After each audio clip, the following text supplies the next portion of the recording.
Yeah, that's a safe bet indeed, as we're gonna have VortiX and MarineLorD now on the playing field for Los Pollos Hermanos. Other side, it's gonna be MarineLorD and DeMusliM, so Lucifer and Beastyqt will be the players taking a place on the bench. Northern side is gonna be taken by VortiX and MarineLorD, and down south, we're gonna have DeMusliM and MarineLorD. Another thing that is maybe quite comfortable for them, like I'd say MarineLorD is definitely the most comfortable Marlin player on the team. I'm not sure how much Vorti or Lucy play it. You're going to have to play it right because, you know, competitive in the way it works in 1v1s. But VortiX also on the HRE. I think VortiX, for at least the first half of the year, in my eyes, and I think a lot of people came around to agree with it, it was kind of like HRE was his signature Civ. Like the things he was doing with the Civ were incredible. Like the way he would turtle and hold in impossible situations was incredible to watch. And, you know, although we always talk about VortiX with civs like the Rus or the Mongols historically, and he thinks his signature civ is the Mongols, I always give the HRE a special star next to it. Yeah, he was one of the players who pioneered the HRE 2TC Feudal Age build back when it was popular, and in his hands, that was a very devastating build. I think that was like the middle of Golden League that we have seen that emerge.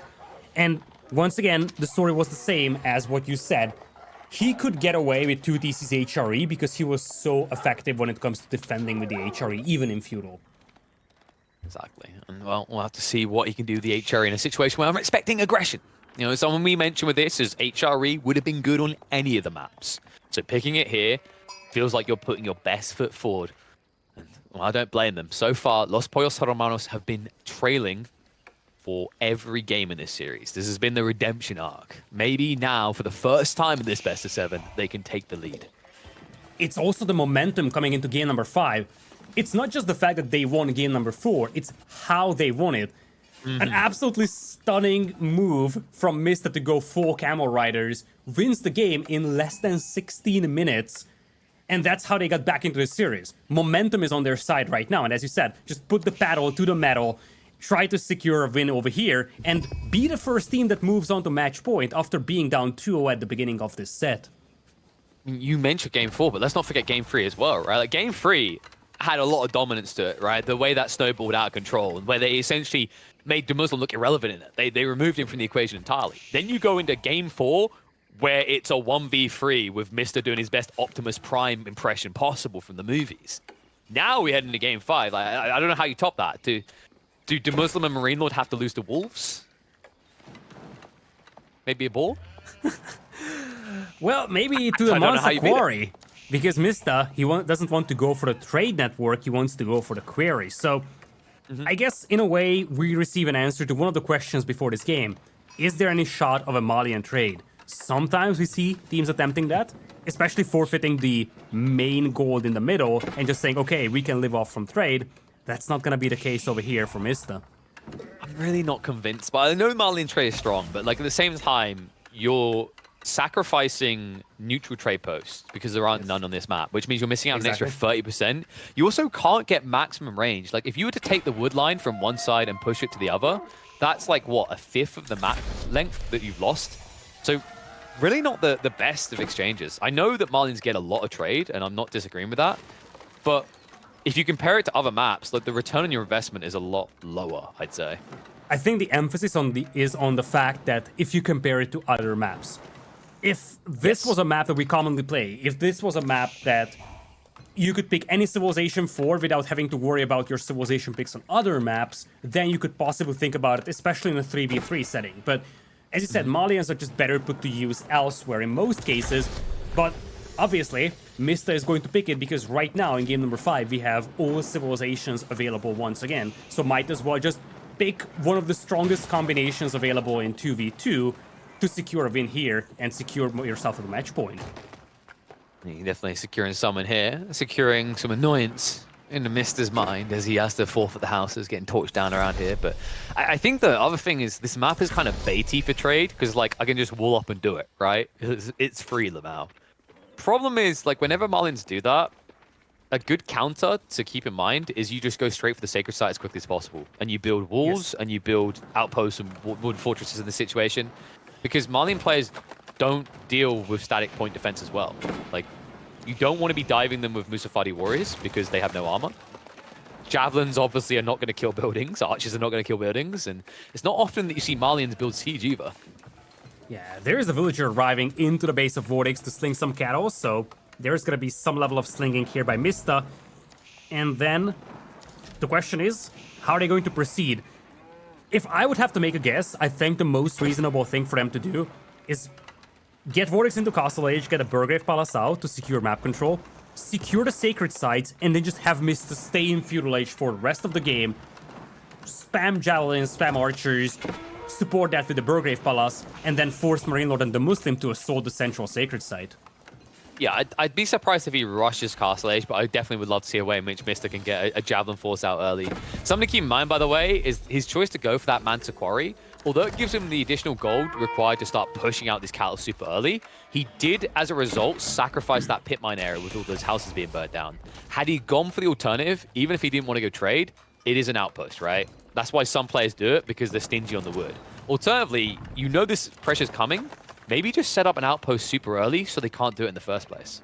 Yeah, that could have been an idea. Still, he's not gonna be very much worried about that. It's not like you are forfeiting that ground to Mongol players who would get paid for those buildings burnt down.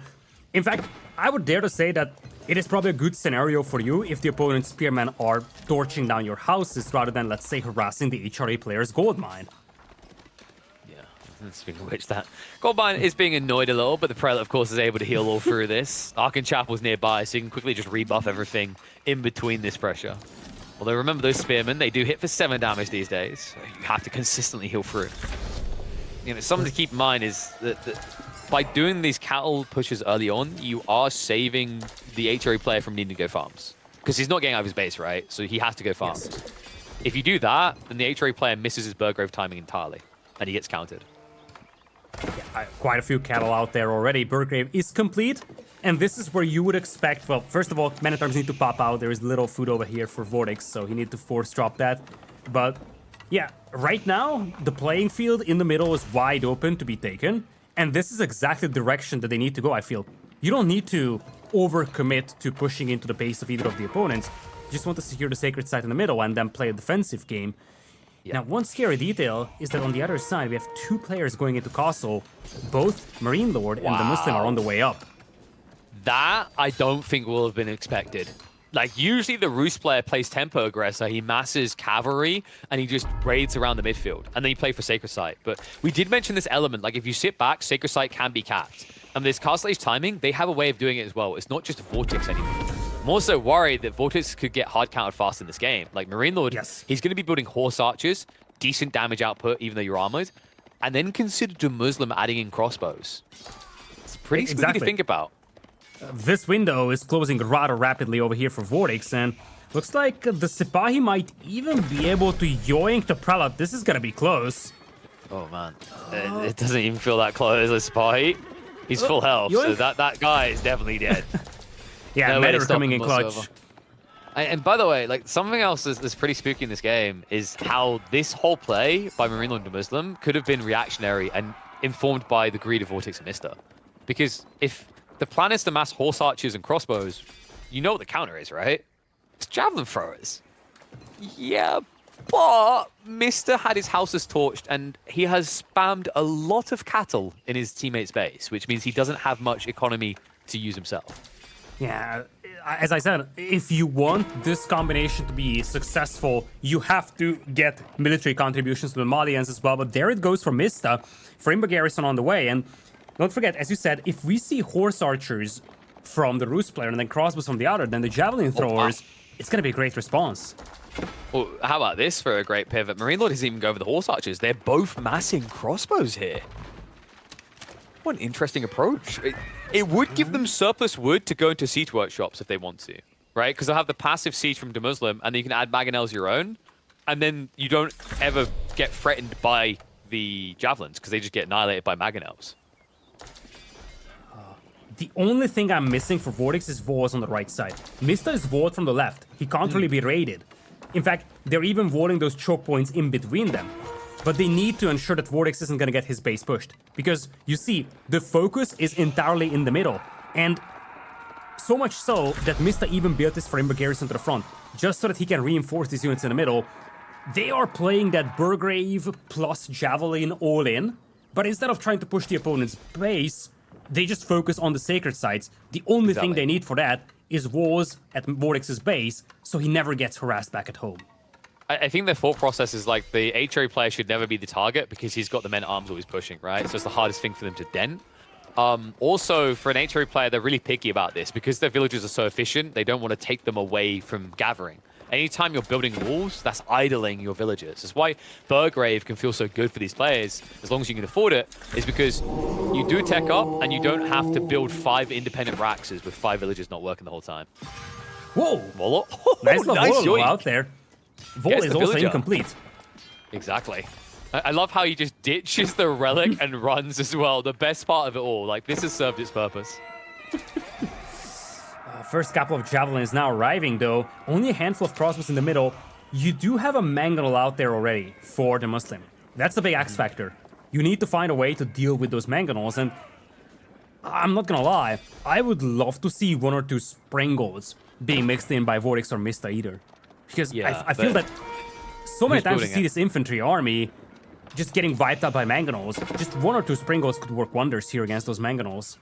I agree. I love it. But then I'm asking who's building it, right? Because it's one of those classic situations. Like, VortiX is pushing constant men-at-arms. Where's he getting this extra eco from? Mr. His transactions are all in gold right now. I think he actually might be some weird sort of gold smuggler at this stage, right? Like, he doesn't have wood to spend. He's only pushing out Farimba. So the issue becomes, well, Springles are good. Who can get it? Nice little cheeky wall again. MarineLorD is slowly recruiting people to his cause. Oh, DeMusliM at risk of losing that Mangonel. We'll pull the repair crew. As long as he gets to that choke point, he might be able to survive through this, especially with the javelins being slowed down by the Sipahi. So, Mango, clustered shot. Nice hit under the jabs. I think he definitely stabilizes this, and keep in mind that this is double pressure under one player. Afterwards, MarineLorD can come out swinging. Yeah, but that's a lot of damage done, though. Idle time. Most definitely. And Mango also went down. Get out, you dogs! Leave my base alone. This is tremendous damage, though. It is. This is way worse than anticipated initially. So many villagers going down, and as I said, MarineLorD could come out guns blazing, but all he has is 14 crossbows against javelins. This is devastating. It's baffling to me because MarineLorD has 14 crossbows, but he didn't want to Congo line them in, right? Because that's a risk. So he held them at home, and he was trying to defend against the raids in his own base, the small raids at that. Instead, they then just pile in DeMusliM. Decent eco damage done there. Now a lead being built. Militarily, they did take a hit. But behind this, look at the counter javelins. The fact that they sniped out that Mangonel is a really big deal. Because that, if they got up to 2 mangoes at this stage, would have heavily crippled Mister's ability to fight. Yeah, for sure. And don't forget, offense is the best defense. By being the aggressors inside DeMusliM's base, they took away all the attention from the central sacred site. We're just down to 6 minutes on the countdown. Now, the central side is not fortified by any means, so this can still be decapped by DeMusliM and MarineLorD should they get a good fight going for them here, and they might be given one. Yeah, honestly, you're very content if you're VortiX and MarineLorD to take this fight, though. Like, you've got heavy maces, so the knights can't clash. Javelins, like, this is the annoying thing about javelins, I think, that people are starting to realize, is against other units, you can probe, right? You can check if your opponent's paying attention, and if they are, you just back away because you're getting countered. Whenever javelins are in the mixer, similar to Lombos, it's like probing costs you health. It's so damn annoying. More so in some ways than dealing with Longbows, because javelin's base damage is notably high. Oh, those raids slowing down VortiX though a little bit. This is why I mentioned the walls. I feel like MarineLorD needs to do this very thing. Trickle knights into the base of VortiX and just cripple his eco, slow the expansion of those men-at-arms out, because otherwise, it's going to be overwhelming numbers. We're looking at 63 army against 47. And sure enough, Ottomans can maybe catch up, but clock is ticking. You're on a timer. You just have 5 minutes left to go. I remember what we said about the Ottomans. Like, you lose an army, it's hard to replace. He did lose an army. He got dove. They exchanged because they knew that, right? Like, the reproduction rates for them far exceed what DeMusliM is capable of at this stage. It's a worrisome situation. This Maga now has to do a lot of work to shrink this lead that's been built. Especially when you consider what Mister's doing next. He says, I've got enough javelins. He's now prepping Musafadi warriors as the next layer to this. Their main goal is going to be to assassinate those Mangonels before they can play. It was a lovely scout on the front line, by the way, spotting what's coming. It looks like they can take this fight before the Mangonel arrives. Yeah, the men-at-arms are wrapping in right now. They're just trying to cluster on top of targets. Javs have to keep stepping back, though. Too many cavalry units on top of them. The men-at-arms aren't really shrinking the problem quick enough here. Knights will finally have to peel back. But ground is being gained by MarineLorD and DeMusliM. And now, well, around this stone outcropping, it plays their advantage because whenever VortiX wraps around, he's going to cluster up, he's going to group up. Mango's going to get premium shots. In fact, in the meantime, Knights have wrapped around the north side. Limited defenses here. Javelin count is holding for the moment, but the Mangos continue to push them back, and they are still 4 minutes away from a Sacred Site victory. They cannot throw away the army to defend this. Yeah, for sure they can't. They have to stand and fight, though, if they want to keep that Sacred Site under control. First Springboard out there for MISTA, but it's not on the battlefield just yet. It's gonna be tough to hold off these Mangonels, but it looks like they're standing and fighting now for the Sacred Site. It's wrapping around. Mustafadi Warriors trying to get rid of the Mango. Wall on the center will push VortiX away, so he's not attacking the response. And nice pivot there. Ottoman forces move across. They defend the Mango now initially, but not enough. Mustafadi strike too hard. Mango is gone. Javelins can once again dictate the pace, and it looks like MLord and DeMusliM might have to back away. And look at the stone count. This is what VortiX has been waiting for to keep. And I'm not gonna try to over-exaggerate the importance of those Mustafadi Warriors, but 5 Mustafadi Warriors picking off the Mangonel, that swung this battle. And this battle being swung means that we have a keep in the middle, which otherwise wouldn't have been completed ever, with just 3 minutes on the countdown. Those Mustafadi Warriors may have won the game.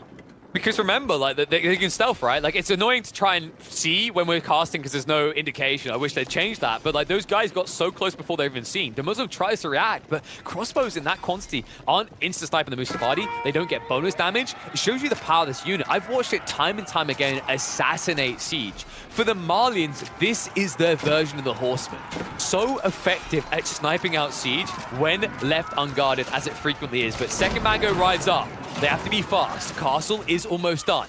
And look at that, Mista. He's going to use the Javelins as a front line to protect this. Prela even moving in everything to commit to get the keep up. And if this castle completes, that could easily be gained. 2 minutes left on the Sacred Site.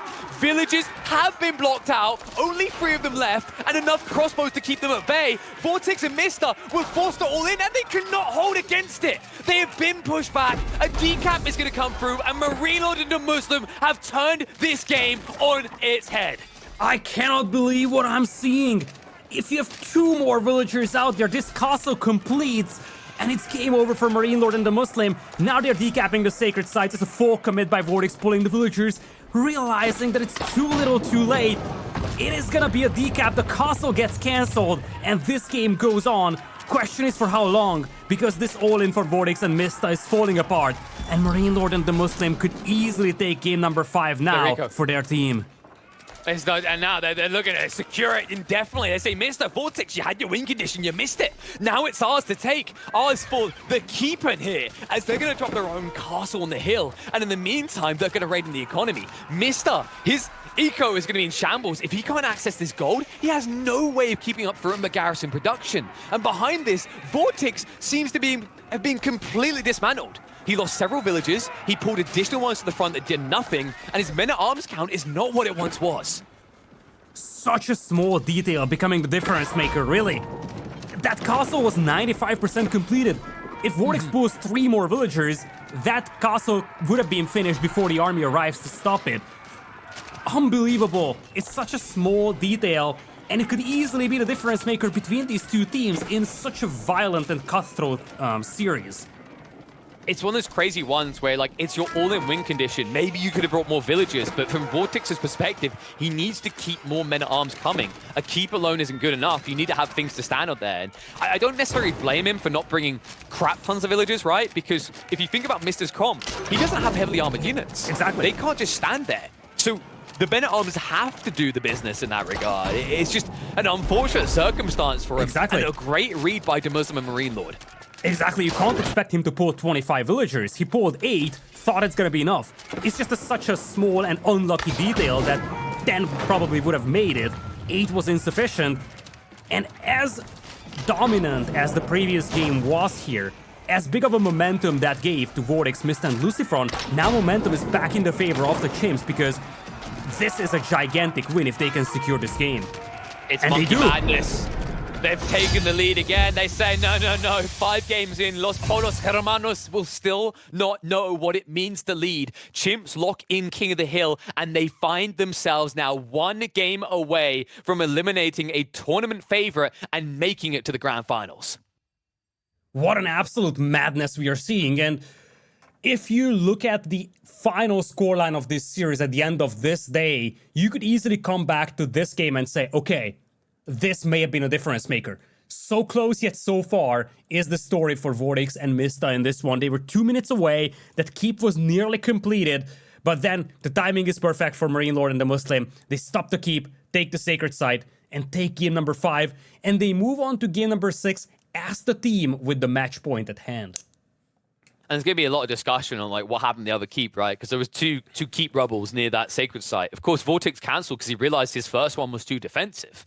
But by choosing to be defensive in the first place, he becomes a little bit late to the party there. It's crazy to think that if he went for the first keep being aggressive initially, this might have went up. And folks, if this keep goes up, I have no doubt in my mind they can win this game.